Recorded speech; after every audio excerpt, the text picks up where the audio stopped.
Regarde près de toi, Jésus-Christ se tient là, il tient ta main, marche avec assurance.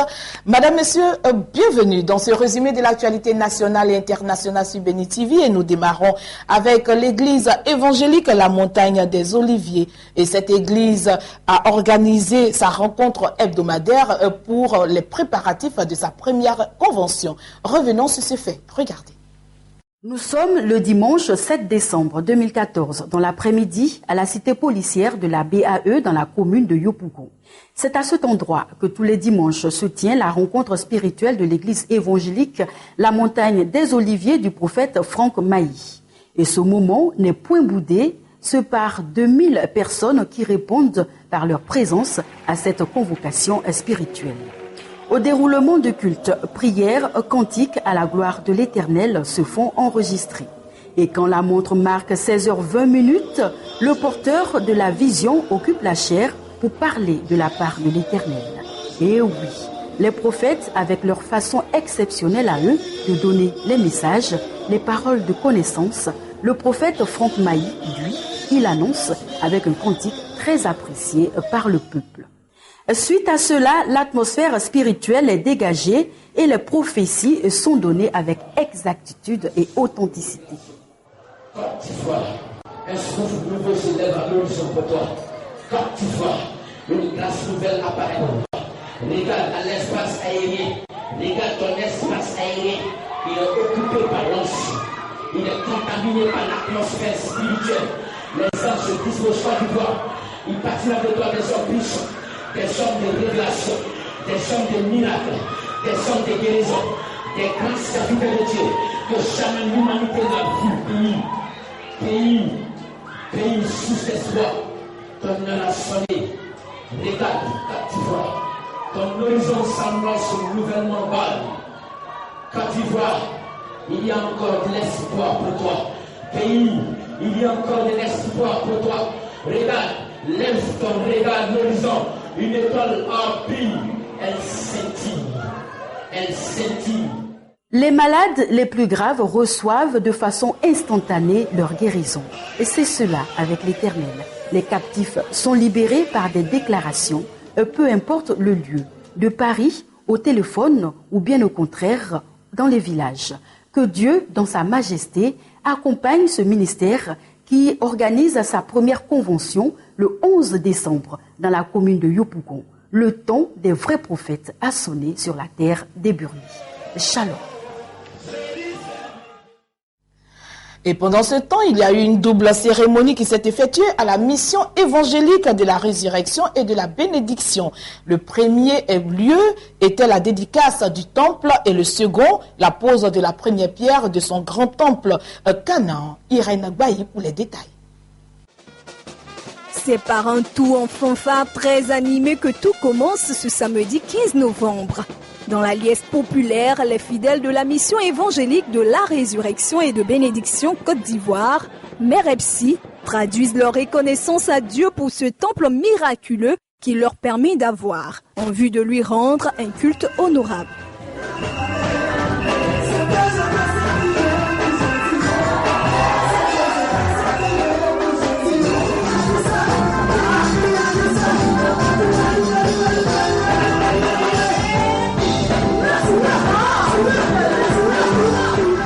Bâti en tout juste 3 semaines, ce temple est pour la servante de Dieu Ziaou, pour qui ce moment est important, la preuve de l'approbation de Dieu sur l'œuvre.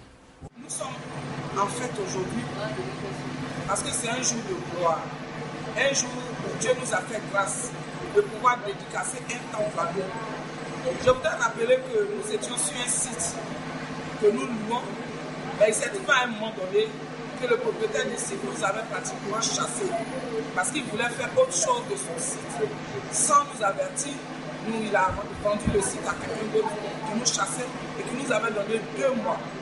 Jusqu'à 2 mois, on n'avait pas de site, on n'avait même pas les moyens de bâtir le temple. Nous sommes rentrés en prière, Dieu nous a fait grâce. Là où nous nous trouvons aujourd'hui, nous n'avons pas dépensé un seul franc. Le site nous a été gracieusement offert. Inspirée par le Seigneur sur le thème « Je vous donne ma paix », la servante de Dieu, à travers le livre de Jean, le chapitre 14, au verset 23 à 27, a exhorté le peuple de Dieu à être au modèle de Christ, à manifester sa paix différente de celle que le monde propose. Parce que je vous envoie le Saint-Esprit, le consommateur, qui vous permettra de comprendre et qui vous permettra de garder la foi pour savoir que ce que je fais, c'est pour vous. Et lorsque le Saint-Esprit viendra, vous allez alors recevoir la paix. Non seulement vous allez recevoir la paix, mais vous allez recevoir ma paix. Alléluia. Vous allez recevoir ma paix. La paix de Jésus est différente de la paix que nous avons. Si j'aime Jésus, je ne peux pas haïr la créature de Jésus. Je ne peux pas haïr celui que Jésus a sauvé. Alors j'aime mon frère totalement. Pas de façon hypocrite comme Judas l'a fait. Pas de façon hypocrite. Arrivée à l'étape de la consécration véritable du temple, la servante de Dieu, entourée de ses plus proches collaborateurs, a oint d'huile la maison de l'Éternel pour ainsi rendre officiel l'objet de leur louange et de leur adoration. L'autre volet de cette manifestation a été aussi la pose de la première pierre du grand temple de cette mission, un temple baptisé du nom de Canaan de près de 2000 places et d'une valeur de 600 millions de francs CFA. Que Dieu le Tout-Puissant, le pourvoyeur par excellence, bénisse cette œuvre à la dimension de sa gloire.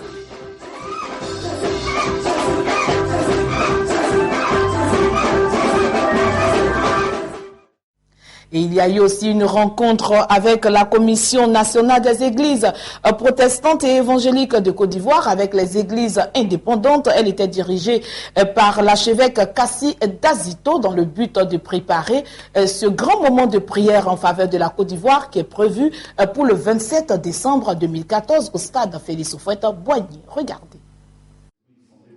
En marge de la réunion préparative de la rencontre avec le président de la République, les principaux pasteurs de la commission protestante et évangélique ont fait bloc autour de l'événement du 27 décembre 2014 qui sonnera la délivrance totale de la Côte d'Ivoire des forces du mal.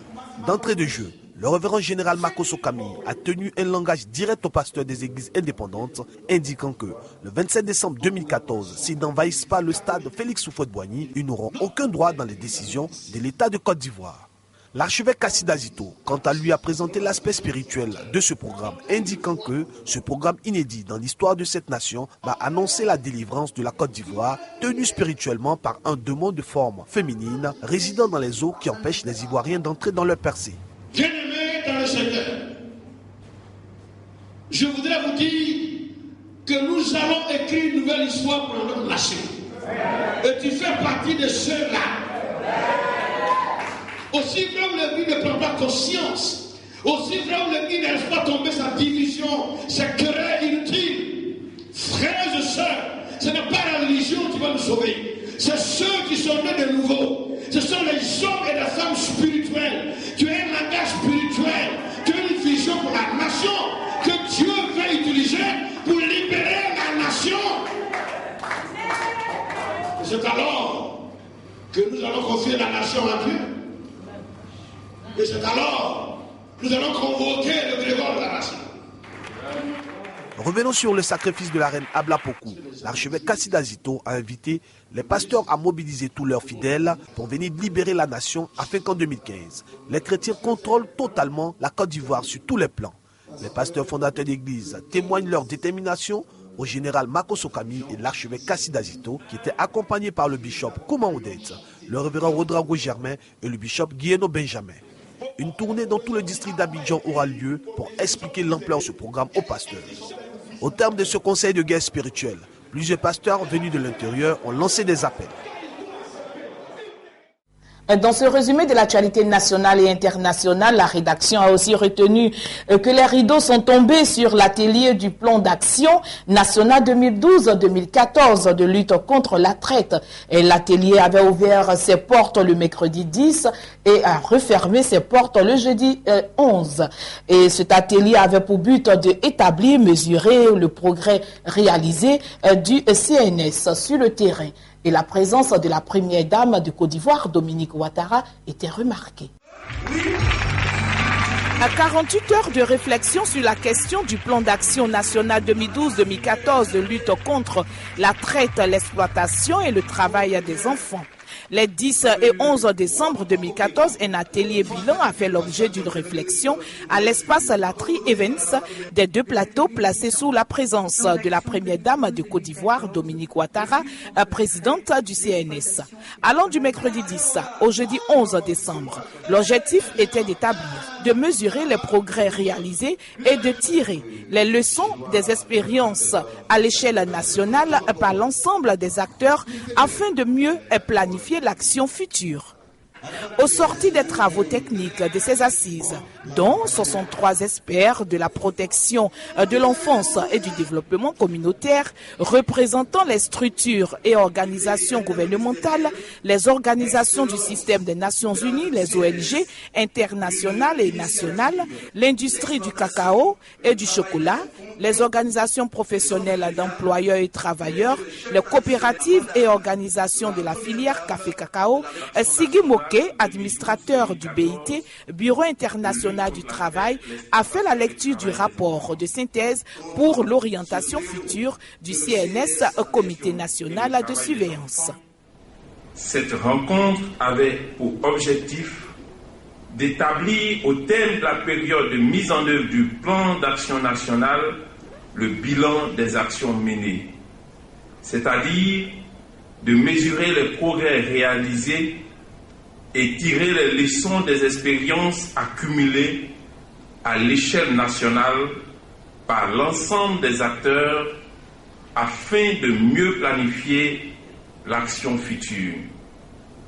En effet, adopté le 28 mars 2012, le plan d'action national constitue le document de stratégie qui permet à la Côte d'Ivoire d'opérationnaliser ses objectifs en matière de lutte contre la traite, l'exploitation et les pires formes de travail des enfants.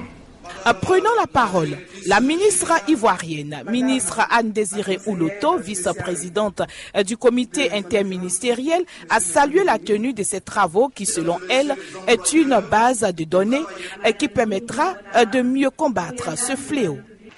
Pour clore la série des allocutions, la première dame de Côte d'Ivoire, présidente du CNS, Comité national de lutte contre la traite, l'exploitation et le travail des enfants, s'est dit satisfaite des résultats obtenus à la fin des travaux, en soulignant surtout qu'elle marque son accord pour élaborer un nouveau plan d'action triennal 2015-2017. Mesdames et messieurs, au terme du bilan que vous venez de faire, il apparaît nettement que la plupart des actions préconisées ont été réalisées, souvent même au-delà de nos prévisions, et cela grâce aux efforts de tous.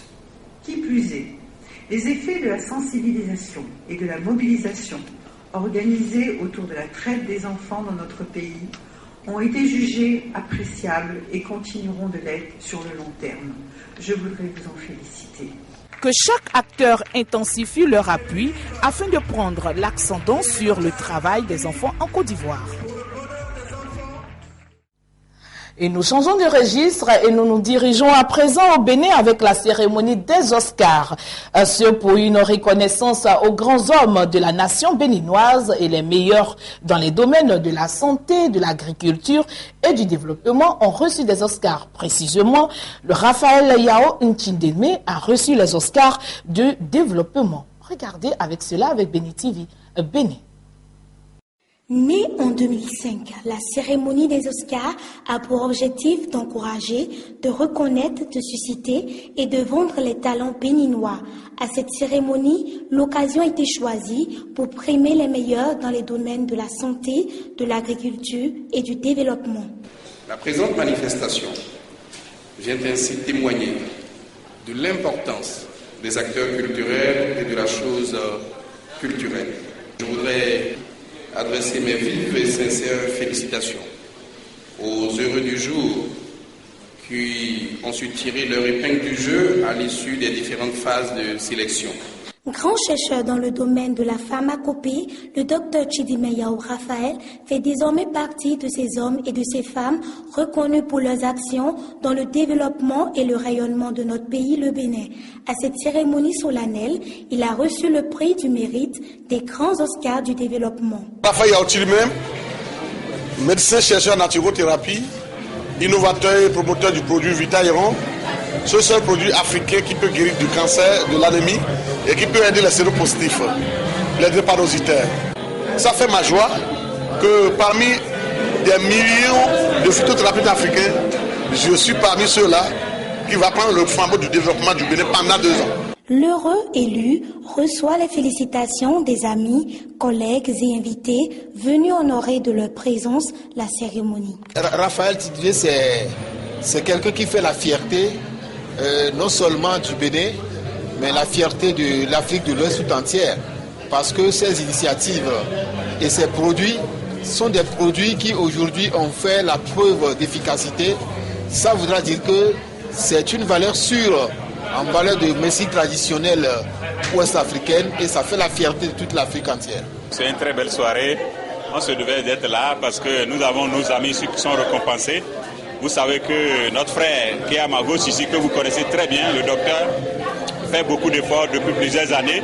D'ailleurs, ces efforts sont reconnus en dehors du Bénin. Ces efforts sont reconnus en dehors du Bénin. Actuellement, son produit est reconnu au Ghana et homologué dans les soins de santé au Ghana. Donc au Bénin, au Ghana, un peu partout, ces produits sont connus. Donc je crois qu'on doit l'encourager. Le docteur Chidimé ne compte pas s'arrêter en aussi bon chemin. Il promet rendre plus profondes ses recherches qu'il mettra au service de la nation béninoise. Et bien avant ces Oscars, le Bénin TV Bénin était aussi sur le terrain et a pu apporter une information détail de la mission internationale d'évangélisation et de réveil spirituel du révérend Ernest Ouenou, qui a célébré ses 25 ans d'existence. Un programme de 7 jours a été bien élaboré pour rendre gloire à l'Éternel. Au nom de la nièce et au nom du président fondateur, nous voulons vous souhaiter la bienvenue en cette salle.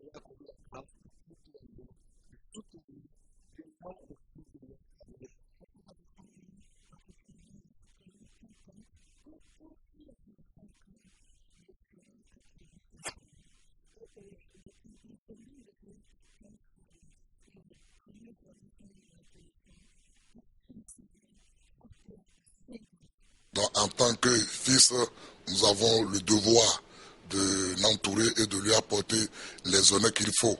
Sinon, Malachie 1, verset 6, un fils honore son père. Nous ne sommes pas une génération spontanée, mais nous avons un père. Comme Adam le dit clairement, celui qui a un père a de repères. Celui qui n'a pas de père n'a pas de repères et il commet des impairs. Donc c'est une grâce pour nous de nous retrouver avec nos papas que Dieu a utilisé pour amener le réveil spirituel dans notre cher pays, le Bénin.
Dans ce résumé de l'actualité nationale et internationale, nous avons aussi un point de culture. Il s'agit de la 12e édition du Festival international du théâtre du Bénin qui a ouvert ses portes en présence du ministre béninois de la Culture, Jean-Michel Abimbola. Et cela a été l'espace qui a réuni les professionnels et amoureux du théâtre. Appréciez. Ces 3 coups de gong lancent la 12e édition du Festival international du théâtre du Bénin FITEB. Un festival considéré aujourd'hui comme étant le carrefour d'un brassage culturel des professionnels du théâtre. À ce festival, il sera question de la valorisation du riche patrimoine culturel béninois.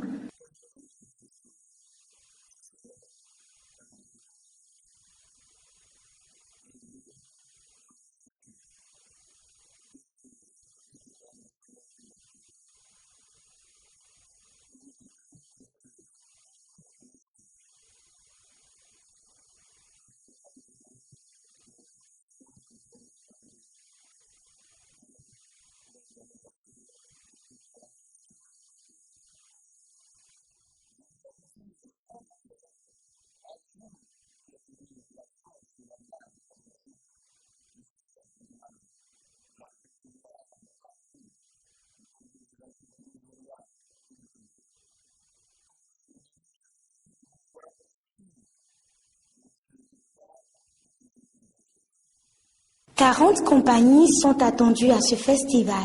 Les acteurs promettent pour cette édition égayer et distraire le public.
Au cours de cette cérémonie d'ouverture, il a été accordé à l'assistance du Bénin et d'ailleurs d'avoir un avant-goût des spectacles. Le Festival international du théâtre du Bénin FITEB s'étendra sur 9 jours et aura pour particularité une tournée dans 2 grandes villes du Bénin, à savoir Porto Novo et Parakou.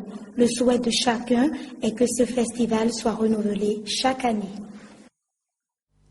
Nous posons à présent nos valises en Centrafrique et nous parlons de culture. Le 6 décembre dernier, il y a eu un concert nocturne et ce concert a permis d'ouvrir les portes de façon officielle à la culture à Bangui afin de présenter un développement de sortie de crise de ce pays. Regardez.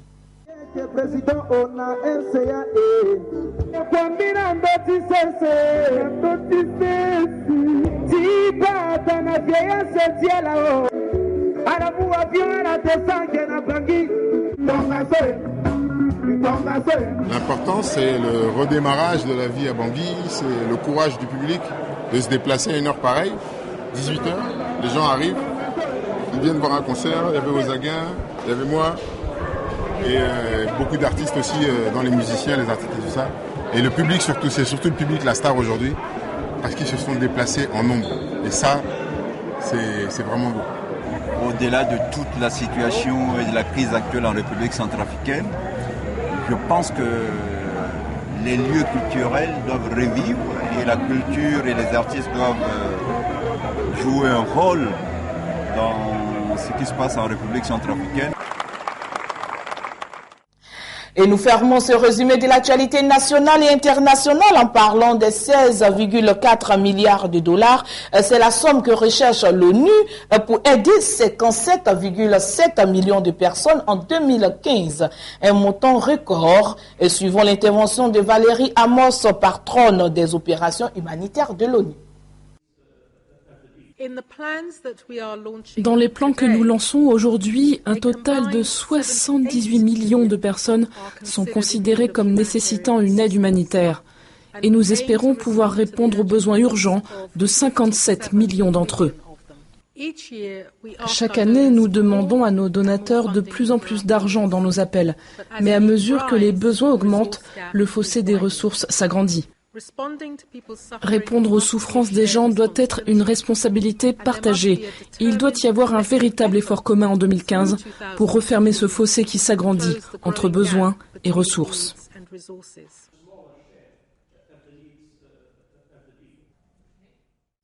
Madame, Monsieur, c'est ici que prend fin ce résumé de l'actualité nationale et internationale sur Béni TV. Et souvenez-vous que l'Éternel demeure Dieu. Il prendra soin de vous, quelle que soit la situation.